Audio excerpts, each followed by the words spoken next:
this is the Elimination Round! Paalala lang po ulit sa ating mga kaayos, a contestant will be automatically eliminated kapag dalawang judges ang pumindot ng kanilang buzzer. Pero kung hindi, you're still in the game. And setting the bar on today's competition, here's the veiled musician called Sultry Vocalist ng Laguna. Angel smile is what you sell. You promise me heaven, then put me through hell. Change your love, got a hold on me. If passion's a prison, you can't break free. Oh, you're a loaded gun, yeah. Oh, there's nowhere to run. No one can save me. The damage is done. Shot through the heart, and you're to blame. You give love a bad name. I play my part, and you play your game. You give love a bad name. You give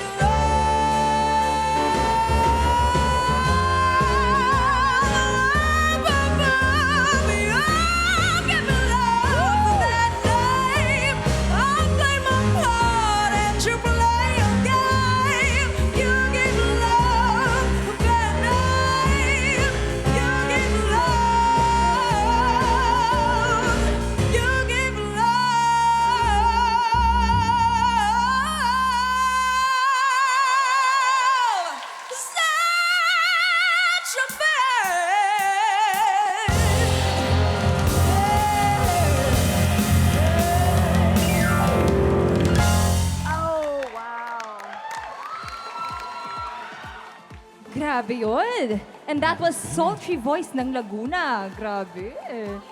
Judges! Eto na. Grabe. Anong masasabi nyo sa performance ng Sultry Vocalist ng Laguna? Yung boses niya kasi, it's very obviously sultry, very sexy. She's a very intelligent singer. I have to say, first pa lang to, pero kung sino man yung susunod sa kanya, kabahan na siya kasi she's hard to beat. Yung soul, ramdam na ramdam natin. Yeah. No? Kahit hindi natin siya nakikita. Yung hagod nandun, Oo, mare, eh. no? Saktong-sakto mag-represent sa soul. My soul. Oh, Yun! ayun naman. Ang galing mo doon! Iba ka doon. meron. Oo. So para sa'yo, pwede siya Pwede to. mag-represent sa Magandang Pwede, pambungad to si number 1. I love her performance Pwedeng too. panlaban to. Thank you so much for your comments, judges. Simula pa lang yon, eto na ang sunod na magpapabilib sa ating judges. Witness the veiled performance mula sa voice impersonator ng Batangas.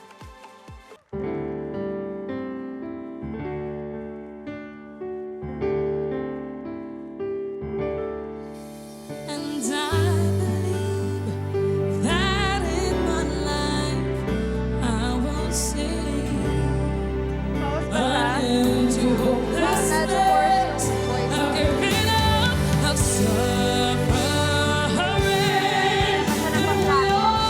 Stand together.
And that was the voice impersonator of Batangas. Grabe. Judges, ano masabi natin? Yeah. Siguro medyo parang paos lang ba siya? Or, Paos siya. Hindi ko alam kung ako lang yung nakapansin. Or sa kaka-rehearse niya. Na parang Pwede na pagod. Oo. Actually, Pwede. nagpumindot ako ng buzz. O nga pala, bakit ka Yeah, we noticed nga. pumindot? Pansin ko lang kasi first 2 lines, nag-flat siya kagad. Tapos parang in the first, parang sa flat siya din. Kasi actually yung song na to, ito yung winning song ko sa Popstar Kids. Oh. Naalala ko to. Kasi nga big song ito. Piyesa ko tong Stand Up for Love. Yung hagod, hinahanap ko yung Ganun, hagod, oo. yung medyo nahuhuli siya, Sample tsaka sa naman. hagod. Oh, especially Tama. yung ano kasi, Yung yung paano bridge mo part ginawa? kasi, yung bridge part, medyo kailangan siguro ng grit. And it all Yan. starts right, yeah. And it starts right now. One person stands up there, and the rest will follow. Ganon. Ay, may woo. Charot. Ganon, may Hindi, ganon. pero May gets angst mo. dapat, may- oh, yun. may ano, may siguro yun grit. yung hinahanap ko, Yun. yung angst talaga. Yung angas na, kaya ko to, I will stand up for love. Mahirap to Yeah. Mahirap to na trabaho kasi sa atin nakasalalay ang kanilang future. Oo. So, Kung makakapunta ba sila kung ng makakapasok ba Korea. sila? Oo. Oo. Ang Korea. Ayun na nga, susunod na ang simpatikong veiled performance mula sa... Mestizo Crooner ng Novaliches.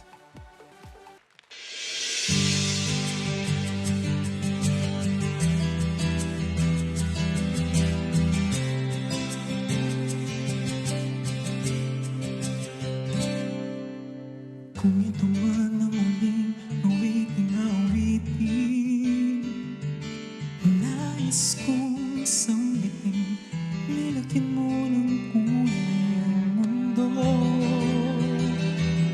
Kasama kita lumuha.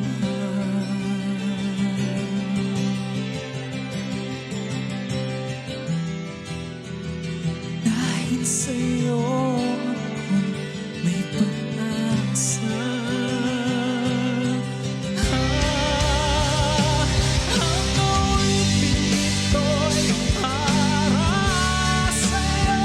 At kung maubos ang tinig, di magsisisi. Dahil iyong narinig mula sa labi ko.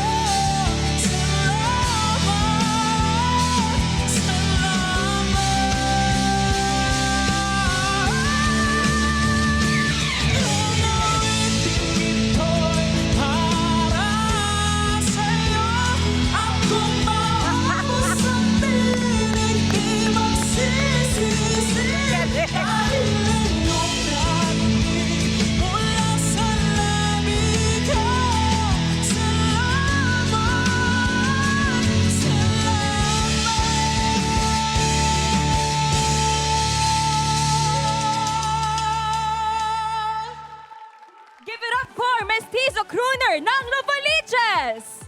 Judges, any comments from our last Teka lang, performance? medyo mahirap Oy. ito Hindi, ako masasabi ko lang talaga, that was a very impressive performance. Especially coming from a male register. Yes. Na ganun yung range. Oo, No? ang lawak ng range niya at ang taas ng Very. range niya. Like kung ako yung kakanta nun, parang, like sabi ko, parang nasa female range siya Hindi ba eh. ito si Stel? Or...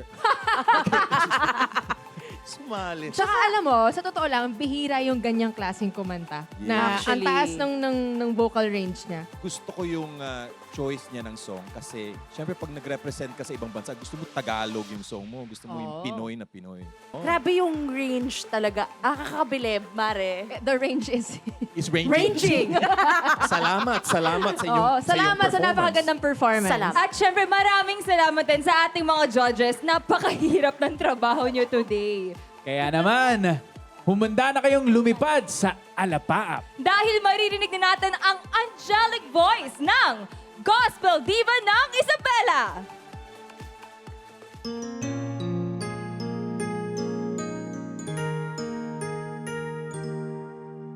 I know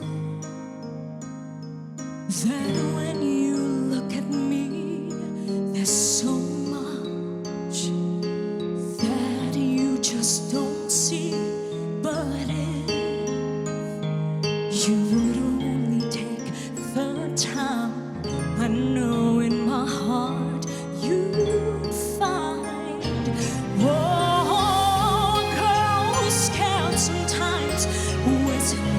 strong. Can't you see the hurt in me? I feel so all alone. I wanna run to you. I wanna run to you. Tell me, will you stay or will you run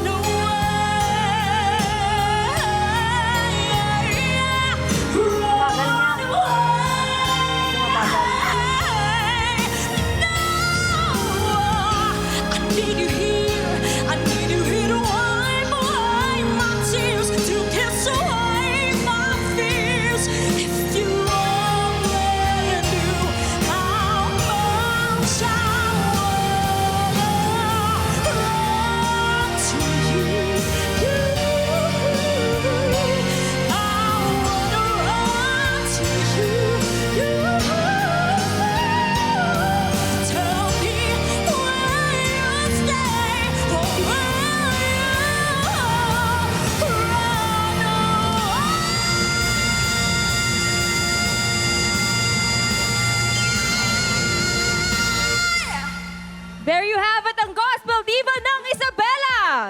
Grabe yung last note na yun. Kinilabutan Talagang ako. gospel diva nga. Judges, ano pong masabi natin? Ako personally, I would like to commend her last note.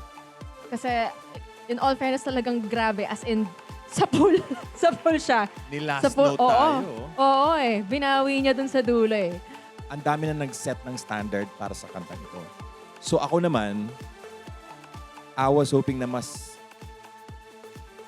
ginulat pa tayo or may kakaiba pa siya Kakaibang ginawa. tunog. Yeah. Yeah. And siguro, nakulangan lang din siguro ako sa timing. Yes, Mare. For me kasi parang medyo, alam mo yung parang medyo nagde-delay ng konti. Delay is okay. Delay. Pero nagde-depende kasi siya sa mga type ng kanta or dun sa song choice. Tama, tama. Diba? And that's it for our judges. Thank you so much. Ito na nga, mula sa 4 na nagpakitang gilas, I think may isang nakapindot si Si Rita. voice impersonator. Yes, Napindot pumindot si Rita ng kanyang Judge buzzer. Rita kanina. So, Pero hindi pa rin siya eliminated dahil kailangan ng 2 buzzer upang ma-eliminate. So, our voice impersonator is still in the game.